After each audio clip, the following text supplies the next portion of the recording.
ಈಗಂತೂ ಹಲಸಿನ ಹಣ್ಣಿನ ಸೀಸನ್ ಇದೆ. ನಿಮ್ಗೆಲ್ಲಾದ್ರೂ ಹಲಸಿನ ಎಲೆ ಸಿಕ್ಕಿದ್ರೆ ಈ ರೆಸಿಪಿನ ನೀವು ಮಿಸ್ ಮಾಡದೆ ಟ್ರೈ ಮಾಡಬೇಕು. ಫಸ್ಟ್ ಹಲಸಿನ ಎಲೆನ ಚೆನ್ನಾಗಿ ತೊಳೆದು ಎತ್ತಿಟ್ಕೊಳ್ತಾ ಇದ್ದೀನಿ. ನಂತರ ಹಣ್ಣಿಂದು ಬೀಜ ಏನಿದೆಯಲ್ಲ ಅದನ್ನ ತೆಗೆದು ಹಣ್ಣನ್ನ ಸಣ್ಣದಾಗಿ ಹೆಚ್ಕೊಂಡು ಇಟ್ಕೊಳ್ಬೇಕು. ಹಾಗೆ ಒಂದು ಪಾತ್ರೆಗೆ ಬೆಲ್ಲ ಹಾಕಿ ಸ್ವಲ್ಪ ನೀರನ್ನ ಹಾಕೊಂಡು ಬೆಲ್ಲನ ಕೂಡ ಕರಗಿಸಿ ಇಟ್ಕೊಳ್ತಾ ಇದ್ದೀನಿ.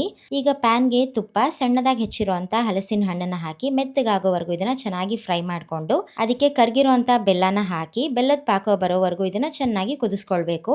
ಈಗ ಹಸಿ ಕಾಯಿ ತುರಿ, ಏಲಕ್ಕಿ ಪುಡಿ ಹಾಕಿ ಈ ಕನ್ಸಿಸ್ಟೆನ್ಸಿಗೆ ಬರೋವರೆಗೂ ಇದನ್ನ ಚೆನ್ನಾಗಿ ಕುಕ್ ಮಾಡ್ಕೊಂಡು ಅದು ತಣ್ಣಗಾಗೋ ಅಷ್ಟರಲ್ಲಿ ಹಲಸಿನ ಹಣ್ಣಿನ ಎಲೆ ಏನಿದೆಯಲ್ಲ ಅದನ್ನ ಕೋನ್ ಶೇಪ್ಗೆ ಮಾಡ್ಕೊಂಡು ಅದ್ರ ಒಳಗಡೆ ಅಕ್ಕಿ ಹಿಟ್ಟನ್ನ ತೆಳ್ಳಗೆ ಸ್ಪ್ರೆಡ್ ಮಾಡ್ಕೊಳ್ತಾ ಇದ್ದೀನಿ. ನಾನು ಆಲ್ರೆಡಿ ಅಕ್ಕಿ ಹಿಟ್ಟನ್ನ ನಾನು ರೆಡಿ ಮಾಡ್ಕೊಂಡಿದ್ದೆ, ರೆಸಿಪಿ ಕ್ಯಾಪ್ಷನ್ ಅಲ್ಲಿ ಹಾಕಿರ್ತೀನಿ, ಚೆಕ್ ಮಾಡ್ಕೊಳ್ಳಿ. ಈಗ ಅದ್ರ ಒಳಗಡೆ ಸ್ಟಫಿಂಗ್ ನ ನೀಟಾಗಿ ತುಂಬಿ ಅಕ್ಕಿ ಹಿಟ್ಟಿಂದ ಇದನ್ನ ಕ್ಲೋಸ್ ಮಾಡ್ಕೊಳ್ಬೇಕು. ಇದೇ ತರ ಎಲ್ಲದನ್ನು ನಾನು ಮಾಡಿಟ್ಕೊಳ್ತಾ ಇದ್ದೀನಿ. ಈಗ ಸ್ಟೀಮರ್ ಅಲ್ಲಿ ಒಂದ್ 15 ನಿಮಿಷ ಇದನ್ನ ಬೇಯಿಸ್ಕೊಂಡ್ರೆ ಆಯ್ತು, ಹಲಸಿನ ಹಣ್ಣಿನ ಕಡುಬು ರೆಡಿ ಆಗುತ್ತೆ.